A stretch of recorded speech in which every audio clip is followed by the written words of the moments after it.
यहाँ भाई साहब ये थोड़ा हचका खा गया उस समय, उसमें इसका कैलकुलेशन और चाइनीज कम्युनिस्ट पार्टी का कैलकुलेशन गलत पड़ गया। अच्छी बात है। फिर चाइना ने बोला भैया अब तो इंडिया कैप्चर करना तो दूर की बात है, तो अपनी वाट लग रही, तू क्या कर रहा।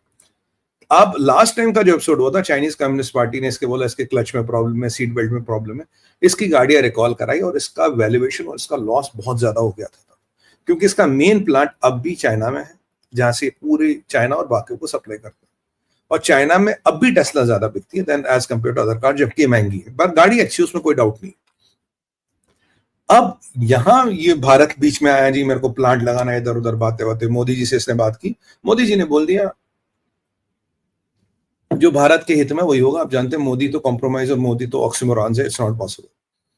इसने सोचा मैं ट्रंप का इन्फ्लुएंस लगवाऊंगा, लगवाया भी होगा। तब भी मोदी जी टस से मस नहीं वाले, भैया जो भारत के हित में वही होगा। इसके बाद ये एलोन मस्क थोड़ा बौखला गया। इतने में ट्रंप ने टेरिफ्स का बॉम्ब फोड़ दिया। चाइना ने बोला भैया क्या कर रहा, क्या नहीं कर रहा, नहीं कर रहा मुझे। फिर एक रेजिनमेंट आया यूएस में एलोन मस्क के आगे, जो ऑर्गेनाइज किया गया, जो नेचुरल नहीं था। टेस्ला के शोरूम में हमला हुआ, टेस्ला की गाड़ी में बम रखा गया, आपको याद है वो एक टेस्ला की गाड़ी में बम रखा गया, और काफी सारी ऐसी चीजें हुई जिससे एक बहुत बड़ा रेजिनमेंट आया। और एलोन ने बोला भाई गवर्नमेंट से डॉज में इसको इतने लोग निकालो, इतने लोग निकालो, इतने लोग निकालो, जिसमें लोगों ने एलोन को एंटी पीपल समझा, लोगों के अगेंस्ट समझा, नौकरियां लोगों की खाने वाला समझा। तो खुद ऐसा बिलियनर जिसकी 12-13 बच्चे हैं, शायद 13-14 बच्चे, 6-7 बीबियां, भैया ये तो हमारी ऐसी तैसी करवा रहा, हमारी दाल रोटी पे लात मार रहा। तो एलोन एक विलन बना। कहानी अमेरिका में विलन बनने से नहीं होती, अमेरिका में हर कुछ मैनेज होता है। कहानी की शुरुआत होती है यूरोप और चाइना से। चाइना ने एक यूरोप में कैंपेन चलाया अगेंस्ट एलोन मस्क, यूएस में चलाया, क्योंकि कम्युनिस्ट पार्टी अब इससे पंगा लेने के चक्कर में कहता बेटा तूने हमें बहुत चूना लगा, यू कुड नॉट डिलीवर, अब हम ठोकेंगे। चाइना की मैं बताऊं, यूरोप में इसकी सेल्स, जो उसका नंबर 1 मार्केट था, 50 से 70% डाउन है। ये लास्ट क्वार्टर का नंबर आपको बता रहा हूं। फ्रॉम कंट्री टू कंट्री 50 से 70% सेल्स इसकी डाउन है। Point number 1। पॉइंट नंबर 2, पहली बार BYD has taken over Tesla's market in China, sorry in Europe. Europe में BYD की गाड़ियां ज्यादा बिकी टेस्ला से, ये पहली बार हुआ। तीसरा पॉइंट, BYD के पास $15 बिलियन का स्टॉक बना हुआ BYD का स्टॉक, और अभी 30 से 40% प्राइस कुछ 4-5-6 दिन पहले BYD ने और डाउन कर दिया अपना, 30 से 40% प्राइस। और ये भी एक सत्य है, चाइना में जो गाड़ी अमेरिका को बेचता था $8,000 में, उस गाड़ी पे नुकसान जो चाइना को था वो $24,000 का था, 3 गुना। तभी टैरिफ लगाए गए, ड्यूटी लगाई, तभी ये जो ट्रंप ने कहा यार कोई ईवीज नहीं आनी, क्योंकि जो बाइडेन ने कहा था 2028 तक 40-50% ईवीज आएगी। ट्रंप ने कहा कोई ईवी की जरूरत नहीं, जो गाड़ी चल रही ठीक चल रही, कोई ईवी लाने की जरूरत नहीं। वो भी पूरी ईवी इंडस्ट्री का एंटी क्लाइमैक्स हुआ। चाइना ने जो लोकल मैन्युफैक्चरिंग की, लाखों ईवी बना के रखी थी कि ये मार्केट अमेरिका में खुलेगा, हम सस्ते में ईवी डाल देंगे, American car industry, American manufacturers को बर्बाद कर देंगे, एज यूजुअल जो सीसीपी के प्लान होते हैं। उसमें एलोन मस्क का बड़ा योगदान था, पहले आके वो ट्रंप ने अरेस्ट कर दिया। फिर एलोन ने बहुत कोशिश की कि ट्रंप वो चीज वापस लाए, फेजेस में लाए, पार्शियली लाए, ट्रंप ने मना कर दिया, कह रहा नहीं जो पेट्रोल की गाड़ी है बहुत बढ़िया है, हमें आपकी ये ईवी वाली नहीं चाहिए। और चाइना में ईवी का पोल्यूशन कितना हो रहा है, ये पीक्रूज में जो एंड गेम हमारा चाइना चलता वो देख सकते हो, उसमें आपको पता लगेगा। अब ये जो चीज हुई, टेस्ला के इन्वेस्टर खड़े हो गए, कहता भाई साहब तुम्हें व्यापार करना है, नेतागिरी करनी है, क्योंकि टेस्ला का प्रॉफिट करीब अप टू 91% तक डाउन हुआ, ऐसे रिपोर्ट आ रहे हैं। 91% तक क्वार्टर डाउन हुआ। यहां स्पेसएक्स का एक बड़ा रॉकेट फेल होता, वो नहीं पहुंच पाता। तो अब यहां चाइना ठोक रहा है, यहां यूरोप की मार्केट जा रही है, अमेरिका में रेजिस्टेंस आ रही है, इन्वेस्टर पीछे पड़े, स्पेसएक्स का रॉकेट जा रहा है, BYD ने प्राइस गिरा दी, BYD के पास 15 बिलियन का स्टॉक पड़ा है। BYD और चाइनीज कम्युनिस्ट पार्टी तुम्हें मारने के चक्कर में, not literally kill but to destroy you. अब इसकी नेटवर्थ इसको हिलती नजर आ रही है, इसकी नेटवर्क इसको खत्म होती नजर आ रही है।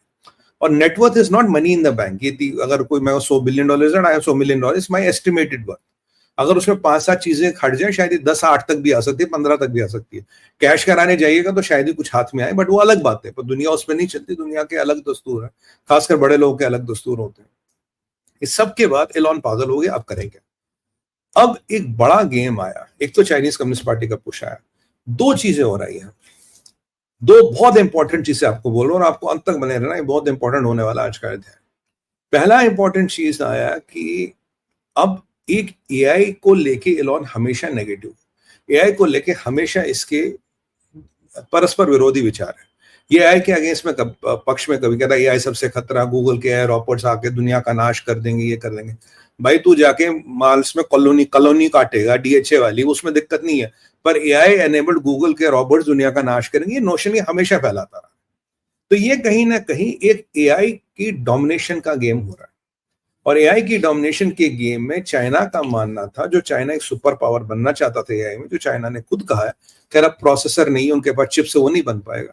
ऐसा माना जाता कि जो चाइना का सट्टा लगा था वो लगा था एलॉन मस्क पे, कि अगर एलॉन के पास ये एआई की प्रोटोकॉल्स का, एआई के मैनेजमेंट का, एआई की पॉलिसी डेफिनेशन आ गई और एआई पे एलॉन का कंट्रोल आ गया, तो ये कहीं ना कहीं चाइना के पास सीधा कंट्रोल आ जाएगा। और चाइना बैकडोर से, जो अमेरिका ने फ्रंट डोर से एंट्री बंद की, उसको बैकडोर से एंट्री मार के एआई के गेम में अमेरिका की जमीन पे अमेरिका को पछाड़ेगा। प्रॉब्लम ये है चीनी प्लान बनाते ही ऐसा, इनकी समस्या ही ऐसा प्लान बनाते। अब एआई संबंधित कुछ कुछ चीजें लीक होती गई चाइना को, कुछ कुछ चीजें लीक होती गई, ये अमेरिका ने संज्ञान ले लिया, भाई एआई के रिलेटेड चीजें लीक हो रही है। और याद करिए F-47 जब एलॉन मस्क को पेंटागन जाना था और बहुत गतिरोध हुआ था, यार ये साउथ अफ्रीका में पैदा हुआ बंदा है तो अमेरिकन, डॉज में अच्छा काम किया मैं भी कहता हूँ, पर ये पेंटागन में ऑडिट के नाम पे बोलेगा बताओ हमारा लेटेस्ट जहाज के हम क्या कर रहे हैं। अगर ये इन्फॉर्मेशन हुई तो ये तो चाइना तक जा सकती है। याद कीजिए मैंने इसको कवर किया था। तब उस दिन क्या हुआ, इस पे ट्रंप को खुद इंटरवीन करना पड़ा। ट्रंप ने कहा भाई इसको ये सब दिखाने की कोई जरूरत नहीं, he has business interest in China, quote unquote Donald Trump, he has business interest in China, Trump ने खुद कहा था। और उसी दिन 12 घंटे के अंदर रात को हमें खबर आती, पीट हेगसेथ को बुलाया, कहता ये हमारा F-47 है, ये करेगा, ये करेगा। यानी कि F-47 पे जो भी एक लिमिटेड चीजें बोलनी थी उसने पहले ही बोल दी। और ट्रंप ये भी कह रहे कि F-47 पिछले 5 साल से उड़ रहा, जबकि मैं जानता हूँ सिक्स जनरेशन का 7th जनरेशन TB2 करके एक फाइटर है अमेरिका के पास, TB2 भी उड़ता है, जो ट्रायंगल के आकार का वो उड़ता है, और चाइना के ऊपर उड़ चुका है। एक J-20 या J-35 ने एक बार पकड़ने की कोशिश की थी, 20 मिनट में इंजन जल गया था उसका। ये चाइना के मीडियम आई थी, चीजों को दबा दिया उन्होंने। तो ट्रंप का ये जो अनाउंसमेंट हेगसेथ के साथ है मजबूरी में हो जाता है, और एलॉन को पेंटागन जाने से मना कर दिया था। ये आप देखिए, he did not go to Pentagon, जाने से मना, आप पेंटागन नहीं जाओगे। और तब ट्रंप बोलने लगे नहीं आज नहीं तो कल इसको अपना व्यापार देखना पड़ेगा, go back to his business, he is a big company, is a beautiful company. तो ये चाइना को जो चीजें जा रही थी, ये पेंटागन वाला, ये एआई वाला, ये